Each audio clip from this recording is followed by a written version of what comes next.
So what does that mean? I did not grow up on a farm, so I'm going I was just about to ask y'all, what is haze in the barn mean? Hay is in the barn. Hay? Hay in the barn. That's haze in the barn. That mean it ain't going nowhere? No, it just means the decision's already made.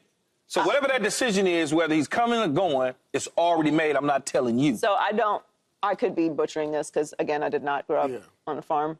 I did. I'm telling you right now, a farm in South Central L.A. The hay is in the barn. That means we had a lot of goats running around. Yeah. Yes. So I think you put the hay in the barn. I don't know. Is anyone here from? I just told you. What I think once the hay is in the barn, the night is over. That's what I just said. All the work is done. Decision is made. It's already done. So nothing's going to change whether we win or lose. That's what he said. How do you get the hay in the barn, Keyshawn? You make a decision collectively as a group. No, like literal. Oh, you take there's two metal things like forks, and you hit them on the side, and you carry them up, and then boom, you take them off. Like y'all don't think I'm lying, though. You just think I'm like the little things you stick in the end of the corn in the cob? Sort of, kind of, yeah. It's like forks in a one. It's like a hook. They think I'm lying, though, y'all. I know what you're talking about. I think you're lying about having ever done that. I swear I have. I've seen it. In Riverside, see, everybody back in the day, we always had some South Central roots, but then you had a few people that kind of went down to Riverside, and they had farms and stuff like that. So, in the summertime, go down there with my uncle and hang out. I done milk cows and everything. Oh, that's crazy. I don't have a lot of farm experience. I'll never do that in my life. I done the pigs, all that, man. I'm not never doing You ride horses? I'm never. Yeah, you saw my horses I ride? You saw them? I'm not getting on horses. Horses are dinosaurs. I'm not getting on a horse. It's too big. You'll be fine. They can sense fear. It's He said he milked a cow. That's crazy. Man, as a kid, Paul, stop. You grow up. I'm just saying, I can't even see myself like. Don't do it. Moving on. Key, will this be McCarthy's last game as the Cowboys head coach? You know, first of all, his contract expires on January 14th, so it's about a 9-day lapse that's there between the end of the season and the expiring contract. Yeah. So there's opportunity to still kind of figure it out if they choose to do so. But I honestly think that Mike McCarthy, if you go back about a month ago, he was kind of throwing shade toward Jerry Jones here and there, like, you know, saying things that made me think he doesn't want to come back anyway, because here's a guy who potentially on the open market can land a job like yesterday. Yeah. And so when you talk about it, you know, it's a decision that has to be made. But if I'm him, is there a better opportunity out there for me? Is there Jacksonville that may be eyeing me? Is there Chicago that may be eyeing me? Or something else that opens up that may be eyeing me that's available that I don't have to deal with the everyday star, so to speak, which is the Cowboys. So so maybe he's thinking, I don't want to be here anyway, and I want to move on. Yeah, for real. Like, I think he's coming back, but the more and more I think about it, I think about what Michael said when he talks about they need a new voice. They need somebody to hold them more accountable, because I think over time you get comfortable with the same voice over the years. And, players, they can lose respect for you. Not to say that they've lost respect for Mike McCarthy, and I think he's a damn good coach. But I just don't see no room for growth in Dallas. Now, he can go somewhere else to where you can see this team can possibly grow and get better and better over time. I just don't see it in Dallas. I think they are who they are right now, unless a miracle pops out of the sky on some new players that can come in. I just don't see room for growth there. But ultimately, I think he should stay. The players endorse him. They want him there. So, I don't think this is going to be his last game as a Cowboys head coach. It doesn't look like Dion is coming. And if that wasn't going to be the case, what are you going to do with Mike McCarthy? I don't think he's done a fireable job. Dak has been out since week 10, so you've played a significant amount of the season without your starting franchise quarterback. Most of the time, coaches would get a pass on that. Now, I understand that they were struggling before Dak was out, but there was a number of reasons for that, too. Micah missed time. DeMarcus Lawrence missed time. Cooks missed time. They couldn't identify the running game. They didn't have a running game. They were understaffed this year. Now, that could be Mike's fault. It could be the front office and Jerry's fault. But at the end of the day, he has had a lot of success in Dallas. But it's not a fire. He's not getting fired. He's just not being renewed.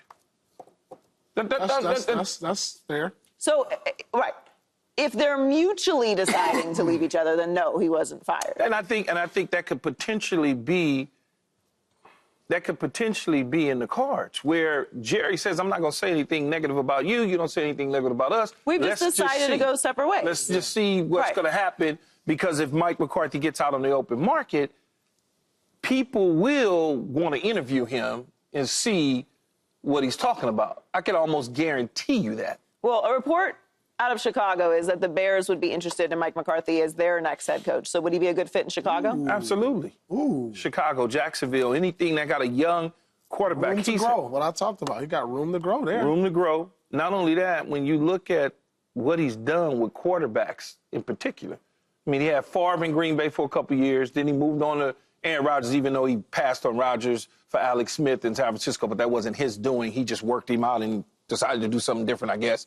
But Aaron Rodgers, multiple Pro Bowls, Super Bowl champion, the whole deal under Mike McCarthy. Dak Prescott finishing second in the MVP conversation under Mike McCarthy. Mm-hmm. And when you look at his overall record with the Cowboys, he's 49-35, so it's 600%, 2 division titles, playoff record not so great. But overall in his career, he's 6'10", 174-1 to 111-2, 8 division titles, playoff record of 500, and he won the Super Bowl. Mm. There's not a coach that's sitting out on the streets other than, well, Belichick has a job now, but there's not a coach sitting out on the streets other than Pete Carroll that probably could rival Mike McCarthy's pro record right now. So you're damn right. The Chicago Bears should really sit down and have a conversation with him. I think he'd be a great fit in Chicago. I think Mike McCarthy is a good coach. I think he's a good coach, and too. to your point about him winning a Super Bowl, we talk about, like, how long ago it was. You won a Super Bowl or you didn't. 2010. Yes, but he won a Super Bowl. No, I understand. So he knows how to get there. And to your point, he's worked with Aaron Rodgers, had a tremendous amount of success with Aaron Rodgers. He turned Dak Prescott, who was a quarterback that people had a lot of questions about, into an MVP finalist and an All-Pro. He had his best year of his career under Mike McCarthy.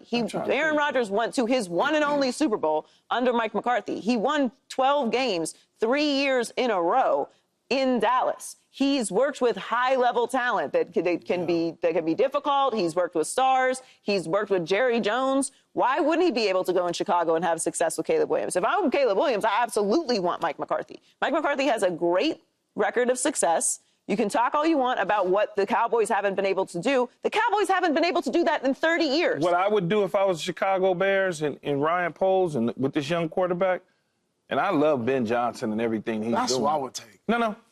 I've done that before. I've done that twice already in the last 2 coaching hires, taking coordinators that's never been head coaches before. I completely agree. I you think got an established guy. He's going to be a head McCarthy coach, has experience. The other give him to somebody else. The other thing I really like about Mike McCarthy, and I think this goes overlooked, Mike McCarthy hires good coordinators and puts good staff around him. Dan Quinn was his last DC. How does Dan look now? And Dan was a former head coach when he was in Dallas. Well, he hired Mike Nolan, but Mike Nolan was his buddy from San Francisco. Sure. But he's had good. He can hire good coordinators. He's had the ability to do that. We had a lot of questions about Kellen Moore. Kellen Moore is doing a pretty good job now.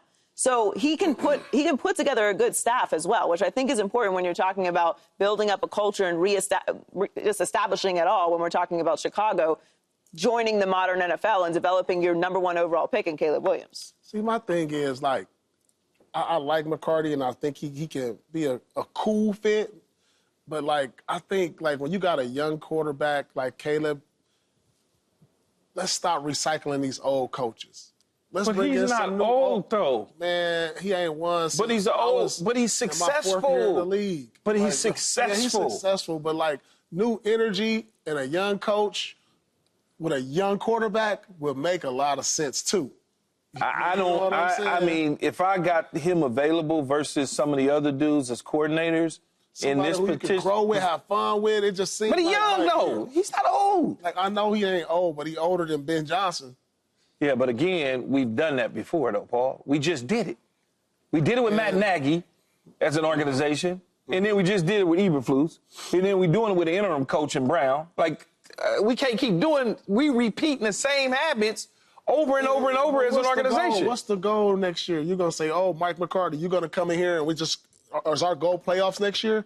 Or are we trying to grow No, this the quarterback? goal is to establish an identity and start developing Caleb Williams. That's the Right, goal. right. When you're looking at someone like a Harbaugh, right, coming to the Chargers went through multiple head coaches with Justin Herbert. Now, Justin Herbert obviously is much further along than Caleb Williams and had an unbelievable rookie season, but they were underachieving.